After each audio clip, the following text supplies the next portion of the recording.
Soy Constantino Contreras, profesor jubilado del área de las letras, y por eso me han pedido presentar al autor de este libro, Aplicaciones de la Soledad, que está anunciado acá en el libro. En una ocasión anterior me tocó presentar en Castro el libro Muertes Sucesivas, también de cuentos. En este nuevo libro,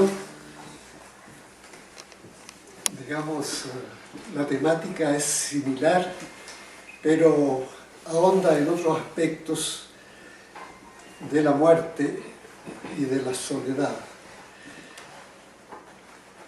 José Teiguel es profesor de lenguaje y filosofía, poeta y narrador. Él nació en la ciudad de Castro y vivió durante su infancia y adolescencia en la localidad de Nercón, localidad que no está ausente, sino que la lleva muy entrañablemente en su vida. ¿Así es o no? Realizó sus estudios secundarios en el Instituto Politécnico de Castro, donde se especializó en contabilidad, pero nunca ha ejercido como contador. Después desempeñó diversas labores en el camino de la sobrevivencia humana, según confiesa en las páginas iniciales de su obra Claridad del Lobo, del año 2008. Fue también recepcionista nocturno de un hotel de Castro, obrero de una barraca de madera, junior de ferretería, trabajador de imprenta, un hombre múltiple. Entre los años 1981 y 86 cursó estudios superiores de lenguaje y filosofía en la Universidad Austral de Chile, Valdivia, donde finalmente obtuvo el título de profesor en tales materias. Ha ejercido su profesión en colegios de enseñanza media de la ciudad de Fresia, región de los lagos. Como escritor ha publicado varias obras, unas de poesía, otras de narrativa. Entre las primeras hay que mencionar su libro La heredad del pasto y el agua, que tiene dos ediciones, de 1991 y de 2006. Y además ha participado con creaciones literarias en diversas revistas y en antologías varias. Composiciones suyas han sido publicadas en Argentina, España, Estados Unidos y Chile. Su obra narrativa comprende Claridad del Lobo, cuentos, que tiene dos ediciones, 1995-2008. Casa de Madera, novela, del año 2003. Puerto Abanestra, cuentos infantiles, del 2004. Las Puntas del Agua, cuentos, del 2009. Muertes Sucesivas, cuentos, con dos ediciones ya, del 2009 y el 2013. Por su labor creadora ha recibido importantes galardones como el primer premio en varios concursos nacionales y regionales, y otras distinciones no menos significativas, como haber sido merecedor de la beca CONICYT para especializarse en teatro destinado a la enseñanza media, y de la beca para escritores otorgada por el Consejo Nacional del Libro y la Lectura. Lo que ahora viene a ofrecernos es su libro de cuentos titulado Aplicaciones de la Soledad y otros monólogos. Partamos de lo más general. El cuento forma parte de los llamados géneros narrativos breves y se diferencia de la novela en su extensión, fundamentalmente, siendo el cuento un género relativamente corto y la novela un género narrativo largo. Normalmente el cuento tiene también una estructura menos compleja que una novela, en cuanto concentra su energía en narrar una historia, un suceso en el que está involucrado un personaje, al menos el protagonista, y si intervienen otros otros personajes. Estos cobran sentido en función del protagonista o personaje principal. La historia narrada en el cuento suele ser escueta, va al grano, sin caer en elementos distractores. Normalmente consta de una presentación, un desarrollo que contiene una complicación o situación conflictiva y un desenlace. Este desenlace puede estar explícito o implícito. En este último caso, se espera la colaboración del lector. La situación básica que subyace en todo texto narrativo es la del relator de historias o narrador. En un texto literario, el narrador es un ente de ficción que organiza la narración y puede o no ceder la palabra a otras de las figuras o personajes que intervienen en la historia. Que un texto literario nos presente mundos de ficción, mundos posibles, no quiere decir que el autor se haya querido evadir de la realidad. Siempre el autor de carne y hueso y espíritu está detrás del texto que ha creado y se valdrá de temas o situaciones que haya observado o de temas vividos, o en otros casos inventará historias. Para eso tiene la imaginación. En fin, a todo ello le dará un sentido en su texto, o en el texto dará una dimensión simbólica a un determinado suceso, y de este modo procederá a interpretar parte de la realidad que quiere poner en primer plano. El artista se convierte así en un intérprete de su realidad, un potenciador de los temas de su tiempo.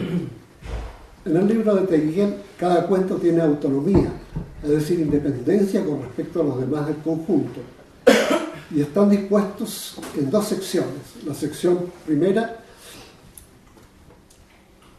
corresponde a aplicaciones de la soledad.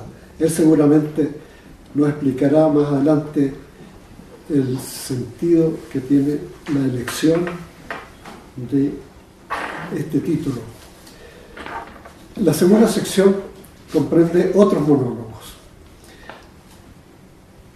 Si en el libro anterior, Muerte Sucesiva, el tema de la muerte era el elemento medular de todas las historias, en este nuevo libro también este tema está presente como un factor estructurante que da sentido a cada una de las historias narradas. Hay muchas formas de morir y siempre la muerte para todo ser humano es un hecho impactante, tanto para el que la recibe mientras dura su agonía, como para los deudos, que pueden ser familiares o amigos, que suelen colmarse de sentimientos y actos de condolencia o de fervor religioso. Ahora bien, narrar las circunstancias en que la muerte ocurre es una experiencia frecuente, pero narrar con arte y adecuada técnica solo lo consiguen quienes se consagran con pasión y oficio a la actividad de transmitir mensajes evaluados como importantes a una determinada audiencia o a lectores de textos. Y Teiguel es uno de ellos, pues al narrar con maestría sucesos de muerte, recoge tanto la experiencia de la transmisión oral proveniente de parientes, vecinos o amigos, muchas veces personas no letradas, como también recoge la experiencia de grandes autores de obras literarias, sean del país o del extranjero. Y él agrega todo su ingenio y sensibilidad para entregarnos unos cuentos que son realmente excepcionales dentro de la narrativa nacional, tanto por la magnitud de los temas tratados como por la creación de personajes y la variedad de recursos narrativos y lingüísticos empleados.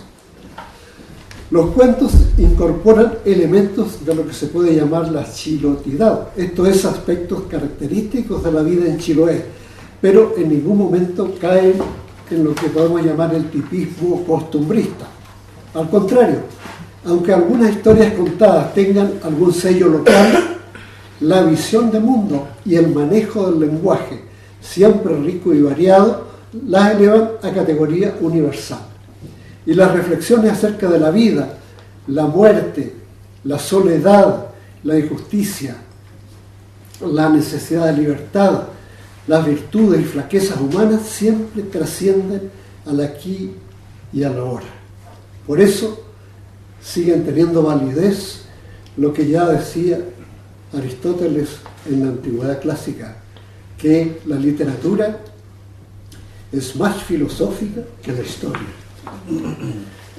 En cuanto a la actitud narrativa frente al mundo referencial, los textos están elaborados no con una visión unilateral de corte realista, tradicional o naturalista, sino con una visión que mezcla realidad y fantasía con variada dosificación y que se enmarcan más en las tendencias que los estudiosos de la literatura contemporánea llaman superrealistas. Dentro del concepto cae el superrealismo, el neorrealismo, el irrealismo. Si nos fijamos, por ejemplo, en un libro que Mario Rodríguez Fernández, profesor de la Universidad de Concepción, ya jubilado, incorpora en sus cuentos hispanoamericanos una antología comentada desde el punto de vista de la especialización en literatura, como estudioso. Las claves narrativas empleadas son varias. En algunos cuentos es un narrador omnisciente el que cuenta la historia. En otros es un narrador participante. Y en otros un narrador en primera persona, como si contara hechos autobiográficos. Dicho esto, quiero detenerme a comentar brevemente al menos dos de los cuentos de esta obra. Uno, un cuento que se llama Paisaje boca abajo con árbol abatido. En este cuento el narrador básico se dirige directamente al protagonista de la historia. Le habla como si este fuera su interlocutor, pero es solo un destinatario del mensaje, un destinatario que no responde. Mediante este monólogo logramos saber que el protagonista es un varón que se ha trasladado desde un poblado cercano a Castro hasta Punta Arenas para ejercer en esa ciudad funciones militares. En su ausencia fallecen sus padres, quienes se habían hecho cargo de un hijo no reconocido que él ha dejado. Entonces unas tías del muchacho llaman al padre para que vuelva a su pueblo y asuma su responsabilidad paterna. Luego sucede una peripecia que afecta primariamente al muchacho. Están talando unos árboles y el muchacho agoniza aplastado por un árbol de proporciones, de gran proporción. Los esfuerzos del padre por liberarlo son inútiles, más cuando únicamente se vale de una astilla de rayán para extraer un poco de tierra que pudiera menguar la opresión en que el muchacho se encuentra. Es una larga agonía y difícil la que soporta el proceso. Por sus culpas, el padre no se atreve a pedir ayuda a sus vecinos. Sin embargo, estos acuden advertidos por los gritos especialmente, acuden, pero cuando ya el cuerpo del muchacho está exánime. Muere en estas circunstancias. Habiendo tenido el padre la posibilidad de salvarlo. Esto es lo terrible. Este cuento contiene en verdad dos historias. A, la del accidente del niño aplastado por el árbol, y B, la de su padre militar. El mensaje del cuento nos lleva a interpretar como terrible la circunstancia de la primera historia, la del muchacho, pero mucho más terrible y contundente resulta la segunda, la historia interior del militar, por la carga de infortunios, torturas y muertes que encierra y por la inmensa culpa acumulada. Cuando el autor argentino Ricardo Piglia teoriza sobre el cuento como texto literario, sostiene una importante tesis. Dice que un cuento bien contado suele contener dos historias. Una que se desarrolla como narración plenamente expresa y otra que permanece subyacente y que aflora a la superficie, sobre todo al final, como un elemento sorpresivo. Este cuento de Teiguel viene a confirmar de modo palmario esa tesis del teórico argentino. Segundo cuento que quiero comentar, un cuento que se llama Francisco Coloane no mató a Eliseo Vera.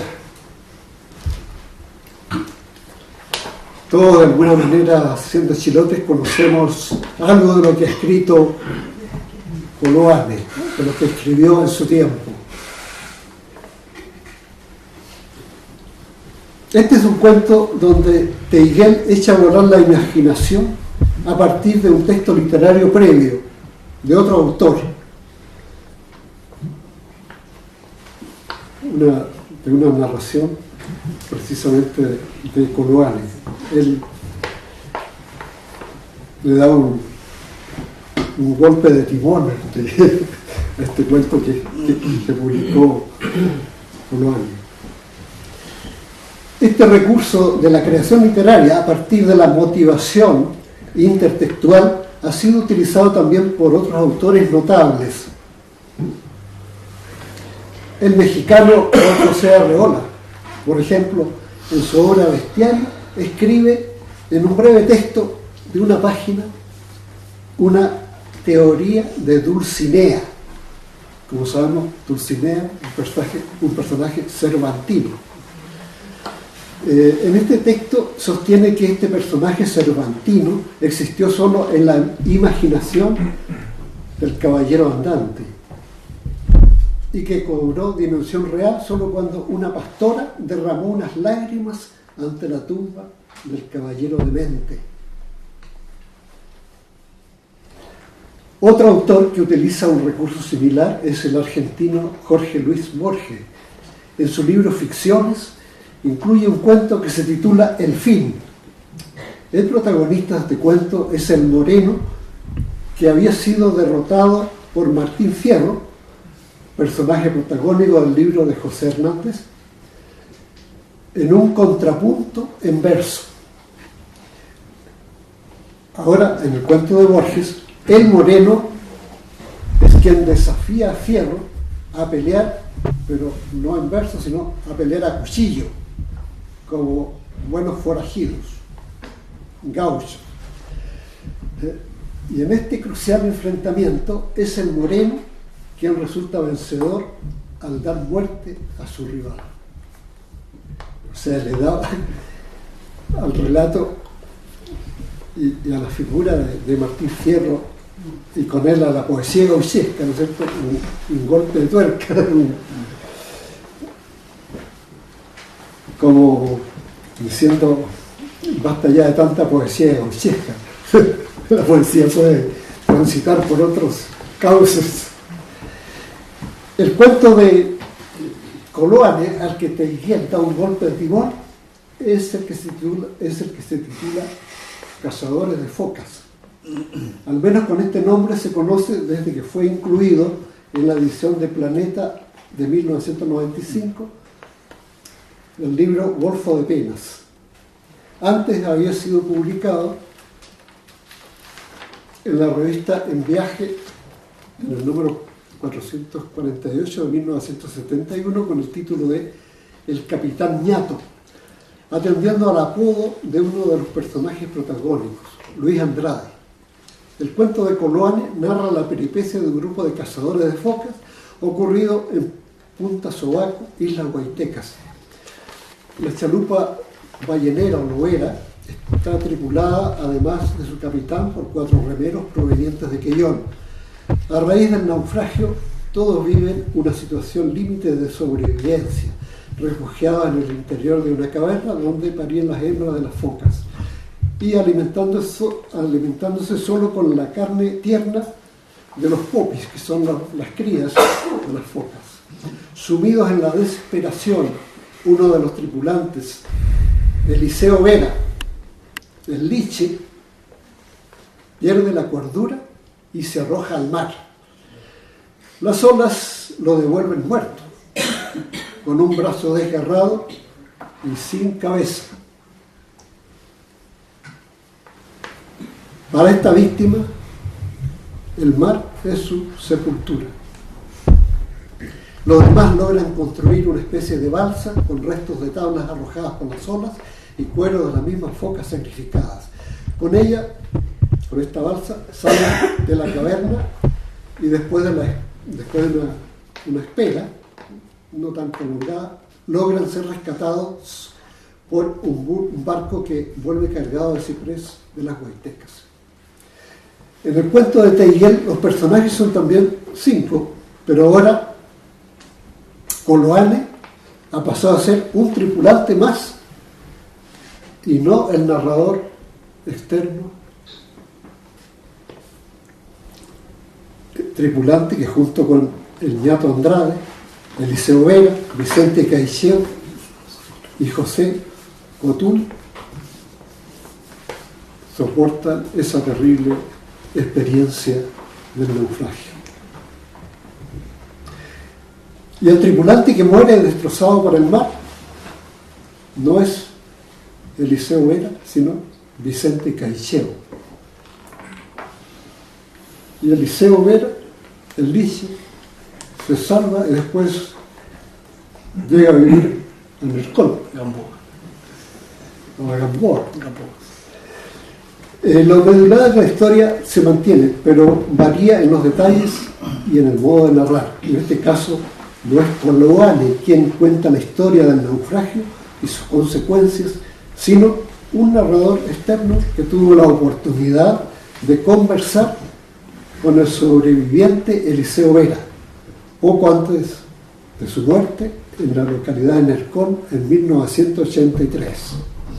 Pero además de la fuente oral, el narrador declara haber tenido acceso, gracias a la hija mayor del Lice, de Eliseo Vera, a unas anotaciones manuscritas que había hecho este personaje después de su penosa experiencia y que guardaba celosamente en un baúl. En esas anotaciones él había fijado con mala letra los aspectos centrales de la historia vivida en Punta Sobaco, lugar de las Huaytecas, ¿no?, donde había ocurrido también la peripecia contada por Coloane. De esta manera, respaldado por el testimonio oral y por un manuscrito original, el narrador, creado por Teiguel, asevera que esta es la verídica versión del suceso. Ustedes considerarán si es necesario creerle o desconfiar un poco de él, porque el narrador tiene la libertad de contar historias a su manera y por algo tiene la fantasía, la capacidad de la fantasía que le permite volar más alto que todos los demás mortales. Bueno, hasta aquí mi intervención. Y antes de dar paso a la palabra del autor, invito a Olga Cárdenas y Maribel Lacabe, quienes presentaron este mismo libro en Castro. Entonces, ellas quieren añadir un comentario breve sobre la obra de Teiguel. Muchas gracias. Le invito a...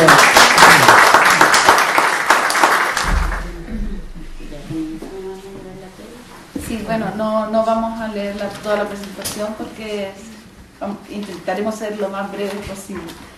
Pero sí algunos aspectos de lo que nosotras presentamos el otro día en Castro, algunas cositas. Primero decir que cuando yo leí el libro de José Teiguel,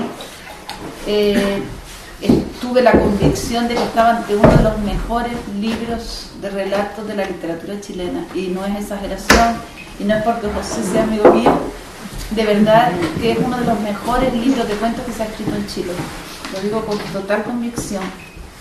Y yo le decía el otro día a Teiguel, y lo quiero repetir ahora, que, porque lo vengo haciendo hace tiempo, es una campaña personal que yo he emprendido. Me refiero al maquiavélico sistema chileno de proyectos, con los que se maquilla la nula preocupación que se tiene por la cultura y mucho menos por la literatura. Y yo le decía el otro día que es cierto que el libro de Teiguel se ha publicado gracias al Estado, porque forma parte de un proyecto que él ganó, pero el Estado se ha limitado a poner la plata para que él lo publique, y se ha desentendido de todo lo demás, absolutamente de todo lo demás. O sea, da igual que estemos ante una obra maestra, da igual que el libro se distribuya o no, o sea, se puede publicar y quedárselo él en su casa, da igual que llegue o no a los lectores, y sobre todo da igual que llegue o no a los liceos, a los jóvenes y a los estudiantes. O sea, por parte del Estado no se hace absolutamente ningún esfuerzo, se da la plata, publica y ahí acaba todo. Todo lo demás se lo dejan a José y a todos los que ganan proyectos. O sea, quieren convertir a los escritores en microemprendedores, en vendedores ambulantes que vayan puerta a puerta, amigo a amigo, súplica a súplica, a vender sus libros. Y lo que es peor, quieren obligar a los escritores a autopromocionarse, a tener que buscar pitutos para que los inviten a eventos y presentar sus obras, para darse a conocer. Es decir, quieren que los escritores nos pongamos en venta. Entonces, yo le decía el otro día a José, y lo repito ahora, se nota que desde el Consejo de la Cultura y desde el Fondo Nacional del Libro no conocen a José Teiguel, como lo conozco yo. Porque José Teiguel es un hombre de una pieza, es un escritor de una pieza, y está tan lejos de la autopromoción, y tan lejos de los joropeles, y tan lejos de todo esto, que a veces se nos pasa para la punta, se nos convierte en un ermitaño al que no hay quien saque de su casa, porque lo de él es escribir. Lo de él no es vender libros, él no es vendedor de libros. Es un escritor que de lo único que entiende es de hilar historias, de tejer soledades y sobre todo de darnos aldabonazos en las conciencias a todos nosotros. Como él mismo dice en el libro, lo que trata es de fondearnos el corazón con sus aparejos de muerte, ponernos el paisaje boca abajo, para que abramos los ojos y por un momento dejemos de lado la amnesia y la anestesia en la que nos han sumergido todos estos últimos años. Pero además no saben que junto a José Teiguel, él lleva junto a él una caravana de hombres y mujeres que caminamos más allá de la lluvia. Por eso, yo decía también en un momento determinado que me daba pena que José no hubiese nacido en Madrid, en Santiago, en Buenos Aires o en Nueva York, porque sus libros estarían en estos momentos circulando en muchísimos idiomas y por todos los países. Pero después rectificaba y decía, no, si José hubiese nacido ahí no hubiese podido escribir este libro. Es un libro lleno de chilotidad. Es un libro que hunde sus raíces en el Chiloé más cotidiano, en el Chiloé más profundo, pero huyendo de esos folclorismos baratos y trasnochados, y eleva lo que decía antes Constantino, eleva a sus personajes chilotes, a sus historias chilotas a la categoría de universal. Entonces era imposible que si hubiese nacido en otro sitio o si hubiese tenido otros genes, nos hubiese podido presentar incluso esos personajes que él nos presenta, que son al mismo tiempo son verdugos y víctimas, son monstruos, porque son verdaderos monstruos, hay un montón de torturadores ahí en ese libro, pero al mismo tiempo esos torturadores son unos pobres desgraciados. O sea, son seres, son unos infelices, unos pobres desgraciados, son víctimas en definitiva, ¿no? Tampoco nos habría podido hilar de la manera que él lo hace, porque Constantino decía antes que todo el libro está traspasado por el tema de la muerte. Yo diría que también está traspasado por el tema del golpe del 11 de septiembre. O sea, a través de todo el libro están los traumas que todavía se tienen en la piel, en las venas, de lo que pasó ese desgraciado 11 de septiembre. Y nada más, yo quiero ser muy breve, no voy a leer nada de lo que tenía preparado. Sí decirte, José, una cosa que no te dije el otro día, y es que te quería traer una cita de Hemingway. Hemingway decía que de todas las cosas que uno puede saber y que puede recoger de lo que dicen los demás, se escribe algo que no es una representación, sino que es una cosa más real que cualquier otra cosa verdadera y viva. y que si el escritor lo hace suficientemente bien, entonces se le da la inmortalidad. Y yo creo que eso es lo que tú has conseguido con tus personajes. Nada más yo les dejo con Olga, porque lo interesante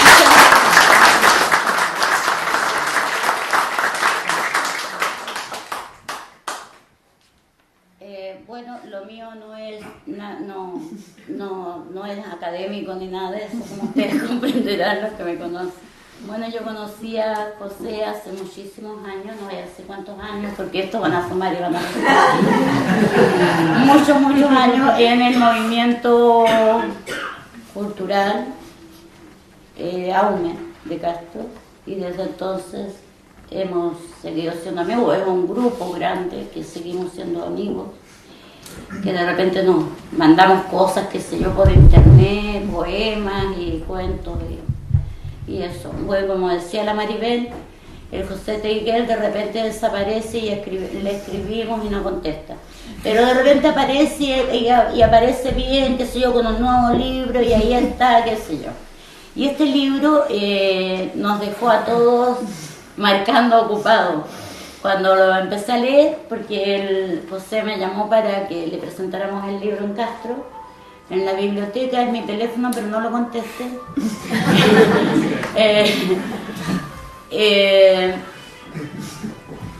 Yo leí el primer cuento, el segundo cuento, y llamé a la Maribel. Maribel, ¿leíste el segundo cuento? Oye, es que me impactó. Estaba muy impactada. Y entonces escribí una cosa así: esa tarde de junio, cuando José Teiguel me vino a suplicar, venía con una astilla de rayán en la mano. Buenas tardes, ¿cómo están?, me dijo. Y yo, bien nomás diremos. Vengo con una molesta, agregó. Todo esto es Chilote, ¿eh? Y yo, ¿qué será?, le dije. El 14 de julio quiero presentar mi libro y quiero que me acompañen. Son unas mentiras que escribí. ¿Cómo no ha de ser cristiano de Dios?, le respondí. Así fue como conocí estas aplicaciones de la soledad y otros monólogos, y me dispuse a aplicar mi atención de la mejor forma posible. Me interné en cada uno de los parajes a los que me llevaron los cuentos, pero los caminos siempre me quedaron largos. Traté de volar, pero no vayan a creer que soy bruja, ¿no? Traté de volar con el afán de alcanzar la altura que consiguen los personajes, pero mi vuelo se quedó corto. En realidad, mientras yo leía los cuentos, no cachaba, o sea, ¿qué estaría haciendo Teiguel cuando escribió esta cuestión? Entonces, pero está muy bien hilvanado, los personajes son personajes reales, la mayoría, historias que no le cuenten historias a este chico porque les escribe todas. Y entonces de repente sentí que mientras iba leyendo estas historias, en algún momento tuve la impresión de que llegaba a un puerto en bote a remo. Y entonces el bote quería recalar con marea baja, y todos sabemos que con marea baja es súper difícil llegar a puerto, pero un buen remador, ¿cierto?, lo hace. Y yo creo que eso ha conseguido el José Teiguel en este libro de cuentos, que para mí fue un privilegio presentarlo en Castro, presentarlo aquí hoy día, y él es el gran remador de Chiloé en lo que es contando historias. También es una excelente persona. Entonces, y dije, claro, y solo los remadores diestros impulsan los remos hasta alcanzar la orilla. Y Teiguel es uno de esos inusuales remeros o remadores que han sabido llegar a puerto en marea baja. Y encontramos en todos sus escritos a un chilote de tomo y lomo que cuando salió de la Isla Grande, específicamente de Nercón, dejó su gualato enterrado en uno de los quepos de su siembra, y que pasará a dejar llevado cuando vuelva a Goní. Porque los amigos de Teiguel sabemos que volverá y seguirá haciendo gualatoto en su huerta y en las páginas vacías que ya están esperando para ser sembradas con nuevas historias. Y ahí hablo también de lo que es el Chiloé que no se folcloriza, llenándolo de connotaciones brujeriles y místicas, como él mismo nos relata en algunos de sus cuentos, porque el verdadero Chiloé no está en los milcaos de Pilcahues, o a los curantos, o en etcétera, etcétera. La verdadera magia de Chiloé está en lo que hacemos en el día a día. Está en los chilotes que se fueron, pero que siguen estando. Esa es la verdadera magia de Chiloé. Y finalizo diciendo que hilaremos la lana de nuestros rebaños y la hilaremos muy fina para el torcido de las sabanillas que ponemos de debajeras en las camas para calentar nuestros cuerpos, para que el invierno, por más frioso que sea, no nos congele el corazón ni el espíritu. Yo creo que dejamos a José para que ustedes, para que él, bueno, pueda decir lo que quiera, leer un cuento, etcétera, y para que conversemos en lo que es la obra de José. Buenas noches a todos, a todas. Yo estoy aquí por cuestión de afectos, porque le doy mucha importancia a los afectos. No es siempre verdad que sea un hombre solo 100%. Uno siempre necesita una orilla donde tirar un ancla, siempre. Estoy aquí porque está Tino, estoy aquí porque está Maribel, estoy aquí porque está esta otra mujer al lado mío, la Olga, estoy aquí porque hay un montón de personas de esta escuela y por eso estoy compartiendo con ustedes. Y estoy aquí porque en realidad cuento cuentos.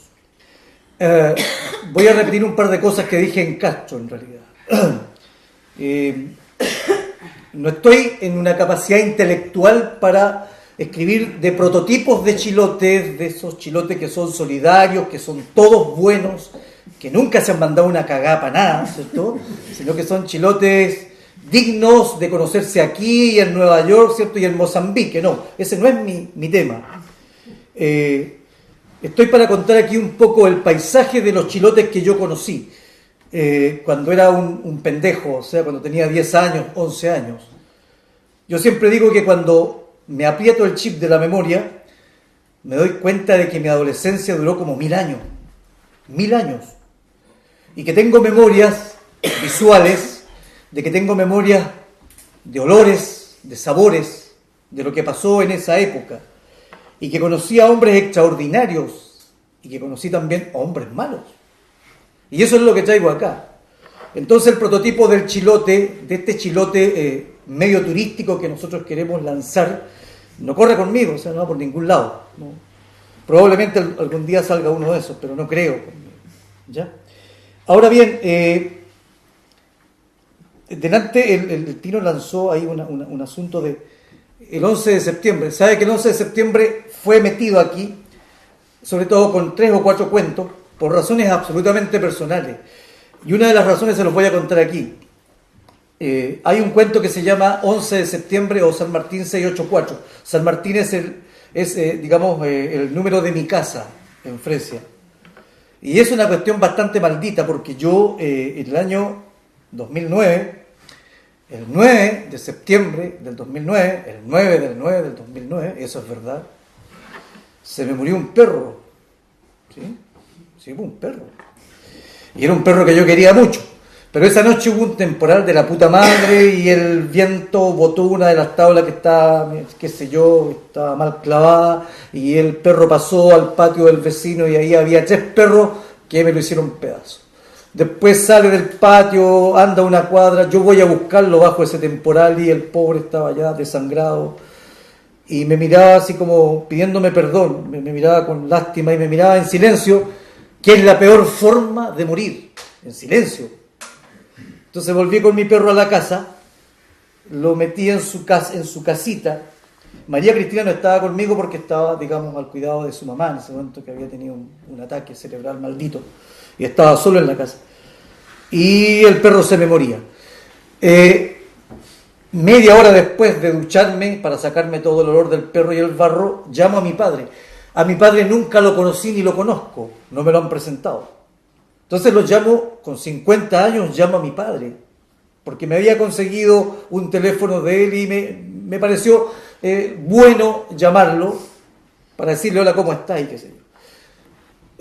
Y converso con él primera y única vez en la vida. Una de las conversaciones más surrealistas que ha entregado no la literatura, sino que la vida misma. Porque es una conversación entre dos tipos extraños, ¿cierto?, que están en orillas diferentes y en medio de los dos pasa un río infame. Y yo trataba de hablar y él por el otro lado tartamudeaba, y yo trataba de acercar y él trataba de alejarse, y en ese escabullirse y en esas toses, y finalmente no llegamos a ningún puerto. Por eso escribí ese cuento.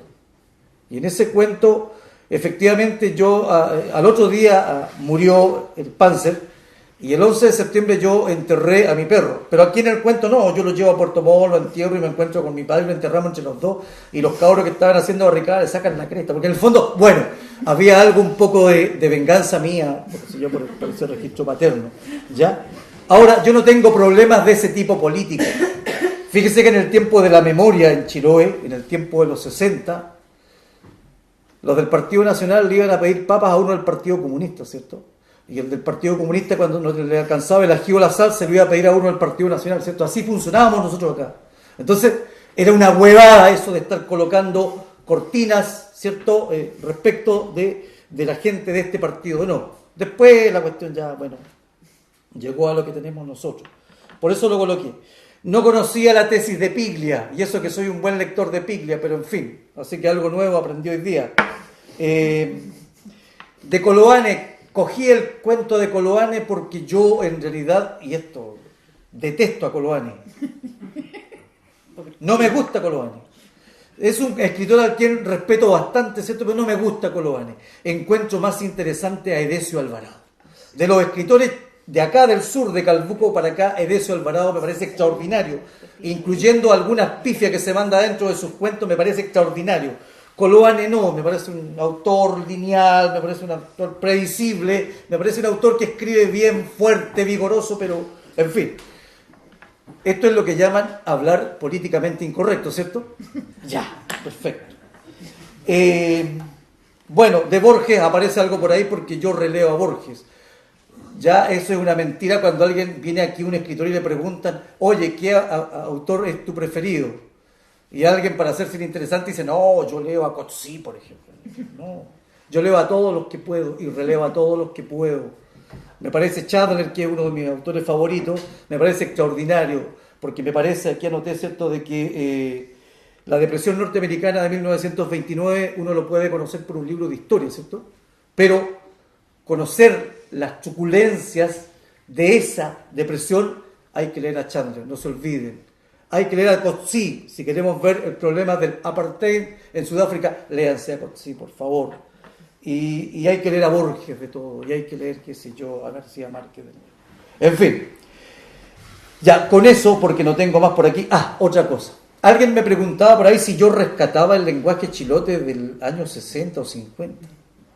Eso sí, no, pues sería muy malcriado, ¿cierto?, de que yo esté rescatando cosas. Siempre digo que el verbo rescatar me da miedo.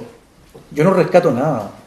Traigo a la memoria algunas palabritas ahí, ¿cierto?, porque hoy día nadie de aquí va a hablar como hablábamos hace 50 años. Probablemente en 10 años ni siquiera vamos a hablar, ¿cierto? A eso vamos a llegar, ¿cierto? Y lo último, me interesa muy poco el paisaje exterior. Sé que vivimos en una isla privilegiada, con paisaje exterior bellísimo, pero lo que me interesa fundamentalmente es el paisaje interior de mis personajes. Yo funciono, cuando me coloco frente al computador, funciono con un tipo al cual hay que colocarle carnet de identidad, ¿cierto? Hay que colocarle miedo, hay que colocarle previsión, hay que colocar eso. Déjenme ese personaje ahí, yo lo creo. Y hay que colocarle paisaje y que el tipo vaya diciendo por sí solo lo que tiene, el miedo que tiene, el dolor que siente, las alegrías que siente, la felicidad que siente, en fin.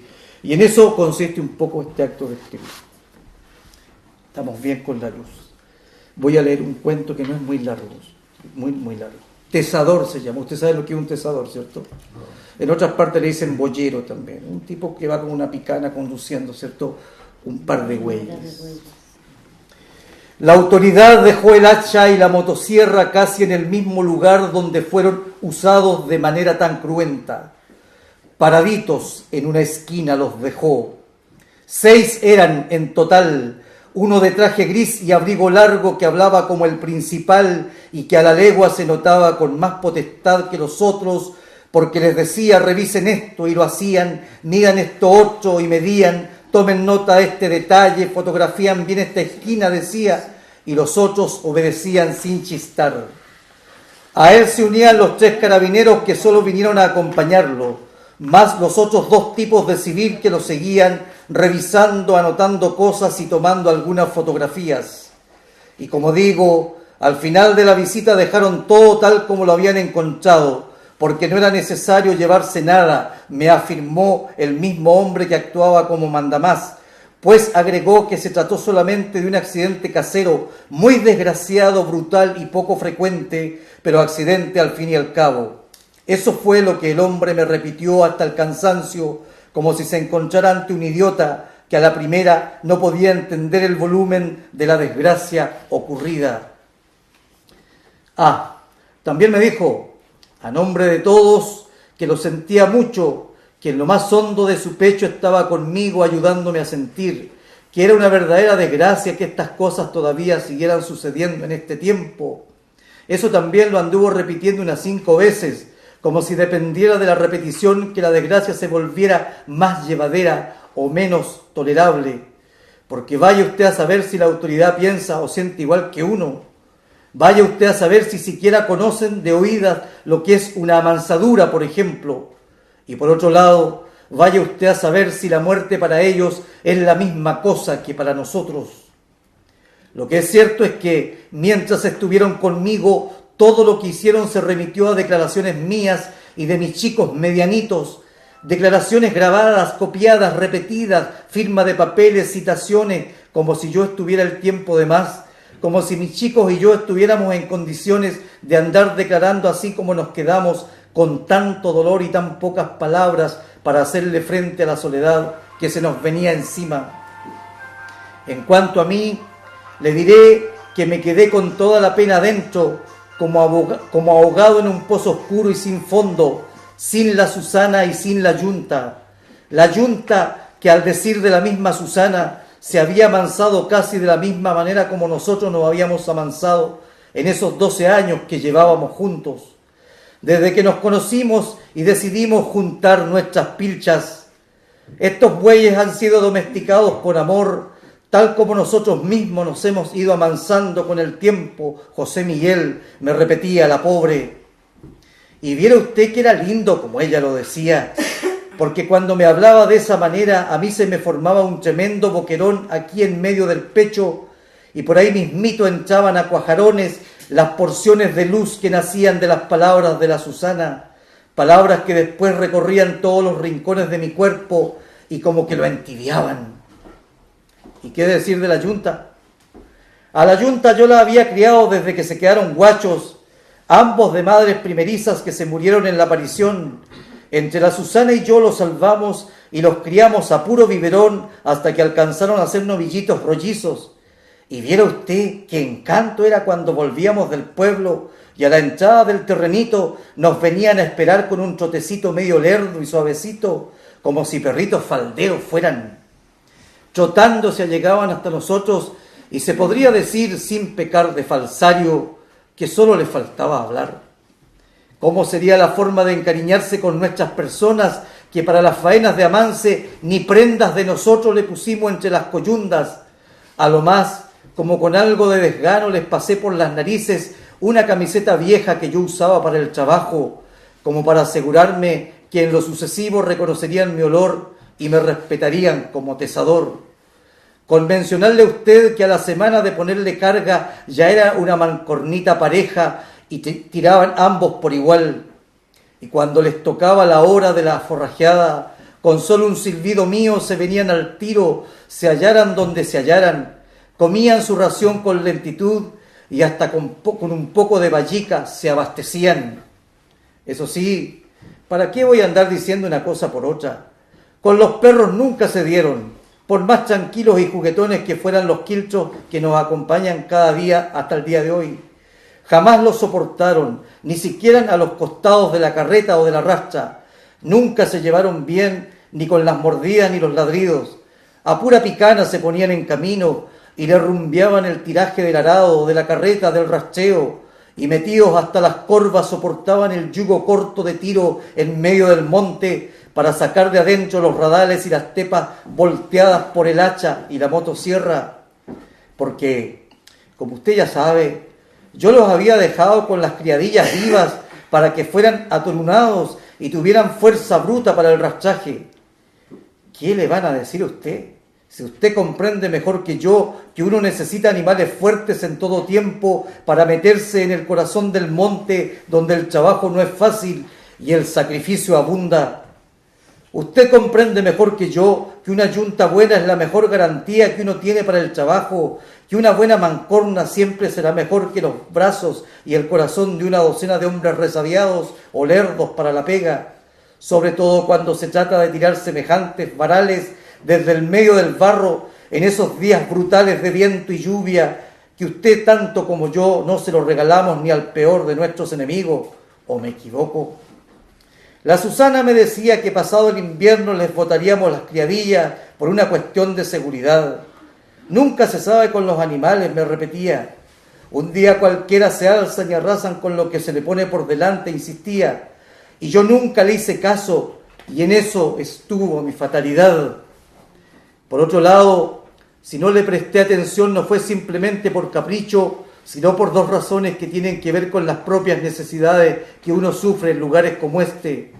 Una, porque necesitaba una yunta de animales enteros para el tiraje de rastras durante el año corrido, y dos, porque conservaba la esperanza de conseguir algunas vaquillonas que nos sirvieran para alborotarlos y sacar un par de crías. Pero qué esperanza. En 10 kilómetros a la redonda no existen ni vaquillas ni vacas viejas siquiera para engordar con el ramoneo, porque la gente de por acá es tan pobre que ni yunta tiene. A lo más apenas si les alcanza para maltrajear a un caballo, a lo más con las sobras apenas si alcanza para mantener a un perro para cuidar la casa, un par de ovejitas, algunas gallinas ponedoras, una huerta mal hecha tienen, y eso con suerte Dios nos favorezca. Por otro lado, usted sabe mejor que nadie que los que son pudientes todo su trabajo de monte lo hacen con maquinaria, con tractores nuevos, aserraderos portátiles, camiones, y muchas veces con solo una yunta basta, pues dicen que el aserradero ya no recibe tantos encargos como antes, porque viera usted que poca madera nativa está quedando por acá. Y además manifiestan los patrones que ya como que no están comprando madera para el armado bruto y los tijerales de las casas. Dicen que de puro fierro nomás usan, y yo como que a veces entro a no creerles, pero bueno, algo de verdad habrá en lo que afirman, porque si no fuera de esta manera no lo dirían. Por otro lado, así se vienen los tiempos modernos y así hemos padecido los 2 últimos inviernos. Hasta ayer. Por la mañana yo había ido al pueblo a cambiarle la cadena y a la motosierra y a comprar un poco de mezcla para hacerla funcionar. Tan apurado salí con rumbo al pueblo que ni pasto seco alcancé a darle a la yunta, así que la Susana lo fue a forrajear como hacía a menudo. Y afirma el más medianito de mis chicos que él recién se estaba levantando porque estaba medio contipado y no había asistido a la escuela, cuando desde la pesebrera escuchó los gritos desgarradores de su madre, porque la Susana ya estaba forrajeando a la yunta cuando ésta se le vino al cuerpo, como para querer montarla o para acometerla directamente, nomás sería, pienso yo, entre mí. Pues al fin, ¿quién va a saber qué cosas pasan por la cabeza de un animal bruto, por más domesticado que uno piense que se encuentra? El más medianito de mis chicos, que es el más despierto de los dos, me confesó que la Susana gritó y pidió auxilio varias veces y hasta alcanzó a trasponer el portón de la pesebrera para dar un par de pasos y finalmente venir a derrumbarse frente al picadero de la leña. Llovía un poquito, pero gran cosa no era. La tempestad se descargó más tarde. Tal vez por eso mismo la yunta no se movió del galpón y la Susana tampoco volvió a moverse. Cuando volví casi rayando la hora del almuerzo, solo el llanto y la desesperación de mis 2 chicos medianitos era lo que me esperaba. A esa hora el agua caía a baldadas y los pobrecitos, incapaces de cargar con el cuerpo de su madre, le habían hecho una carpa con ramas y un pedazo de nylon para atajarle con algo la lluvia espesa que caía sobre la humanidad de Susana. Para que la mamá no se mojara tanto con la lluvia, me dijeron. Que la estuvieran soplando con su aliento por todo el cuerpo para que su madre no se enfriara, me dijeron. Que mientras acomodaban el cuerpo de su madre le suplicaban que le hablara más, que sea una palabra, me dijeron. Eso fue todo lo que hicieron por ella, y cuando la tomé en brazos para llevarla al interior de la rancha, ya hacía mucho rato que era muerta, y no recuerdo nada más. Solo que lloré harto y después me abracé con mis hijos como para que el mal tiempo y la nubalzón de mi mente pasaran rápido. Eran como las 2 de la tarde cuando la lluvia calmó de golpe y salió el sol. 2 horas después llegó la autoridad. Usted ya sabe muy bien cómo es eso, pues yo mismo vine hasta acá para que usted diera aviso de la desgracia, tanto a carabineros, a la ambulancia, a cualquiera que pudiera darme una mano. Si hasta vergüenza me da ahora reconocerlo, pensar que me vine casi 3 kilómetros corriendo como un loco para pedirle a usted este favor, pensar que usted mismo se sorprendió al verme llegar agitado y lloroso, realizando una carrera inútil hasta su casa, en circunstancias que yo tengo teléfono celular y conozco de memoria el número de la autoridad, del hospital, de todo cuanto se precisa. En fin, ¿cómo estaría yo de enceguecido con la desgracia que ni cuenta me daba de lo que hacía? En casa nos alcanza para un solo teléfono celular nomás, y ese lo ando trayendo siempre yo. Si hubiéramos tenido 2, mis chicos medianitos me habrían avisado antes y hasta puede que yo hubiera alcanzado a salvar a Susana. Pero así nomás son las cosas. Cuando se es pobre, se es pobre. Y hasta la muerte pareciera que se lo lleva más rápido a uno, ¿no le parece a usted? La ambulancia no llegó, solo llegó la policía. La policía que ni se imaginaría que alguien le iba a molestar en un día tan nublado como este. Porque de seguro los que llegaron hasta la casa ni siquiera soñarían con que alguien iría a sacarlo de sus oficinas para traerlos hasta acá, casi a la entrada del monte, y con tanta agua acumulada en el día, y con tanta neblina baja, y con tanto barro que hay. Tal vez todos ellos estarían preparándose para el almuerzo cuando los llamé, un poco antes de meterme al galpón con el hacha y la motosierra en las manos. Porque ha de saber usted que yo me metí al galpón como todos los días, solo que ahora llevaba el diablo bailando dentro de mí. Y ahí estaban los trunitos, allegados a una de las paredes de la pesebrera, como esperándome estaban, como si presintieran algo. Ahí estaban y me miraban con esos ojos grandes, líquidos y tristes que tienen los novillos. Ni siquiera se movieron cuando me vieron entrar, ni siquiera se acercaron a mí. Como digo, solo me miraron. ¿Y qué más le puedo decir a usted? A cada uno de los 2 le di un solo mochazo en medio de la frente y antes que terminaran de patalear ya los estaba despedazando con la motosierra, presa por presa, lejos de la vista de mis chicos medianos, a los que tuve la precaución de dejar dentro de la casa para que no vieran la barbaridad que yo iba a cometer. Por eso hay tanta sangre en toda la pesebrera. Por eso el galpón quedó como quedó. Por eso los restos de las pobres bestias regados sobre la paja y el forraje, sus cabezas juntas y sus ojos detenidos, ojos grandes que se quedaron abiertos como disculpándose, como despidiéndose de mí y de este mundo. De la Susana poco me acuerdo y no quiero recordarla así como terminé de verla. Es mejor así. Después, cuando los tiempos sean mejores, me daré el trabajo de pensar en ella como se debe. Y eso es todo. Disculpe que le haya hecho perder su tiempo. Gracias por prestarme dinero para el cajón. Yo se lo devolveré con trabajo y leña cortada para su cocina. No se desconfíe usted de nada, que yo sabré cumplirle con creces este inmenso favor que usted me hace. Después, cuando haya pasado un poco la pena, nos buscaremos otra yunta para seguir metiéndole el hombro. Y tanto el hacha como la motosierra, si se lavan y aceitan bien, todavía sirven.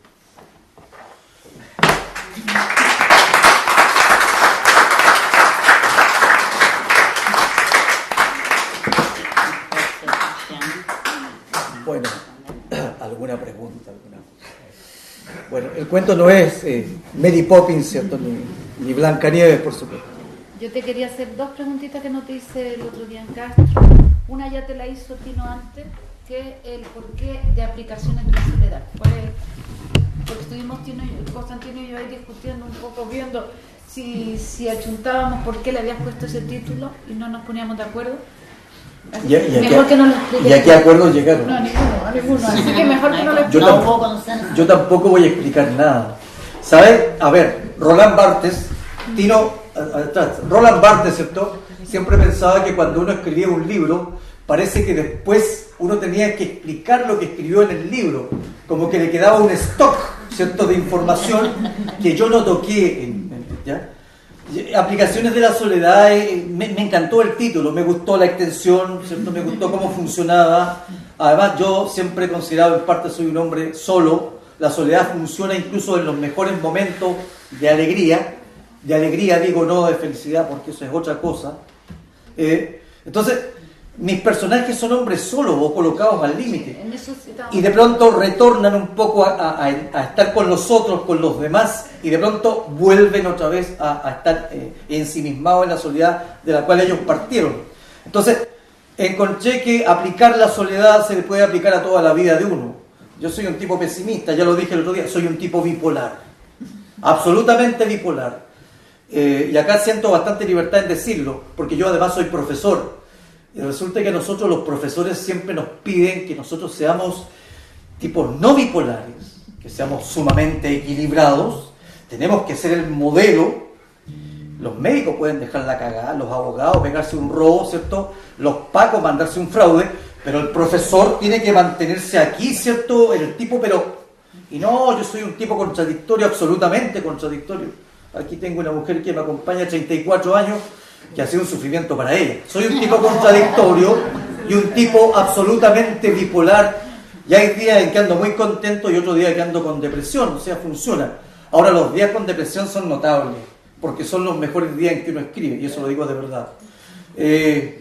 La felicidad dicen que produce mala literatura, probablemente sea así, pero en mi caso los días de depresión son fantásticos, ¿ya? Ojalá saber que, no sé, tengo un dolor en alguna parte, o que se me murió, no tanto como eso. Bueno, creo que es un buen título por la extensión, que además se acomoda a mi forma de frasear. Escucharon cómo yo fraseaba aquí, ¿cierto? Yo de pronto voy fraseando y de pronto me detengo, digamos, en la frase corta, o a veces como que repito 3 veces una cosa. Es mi forma de ir fraseando, siempre. Aplicaciones de la soledad y otros monólogos, ese como el descanso. Es mi forma de frasear. No podría escribir de otra manera. ¿Alguna pregunta? ¿Qué?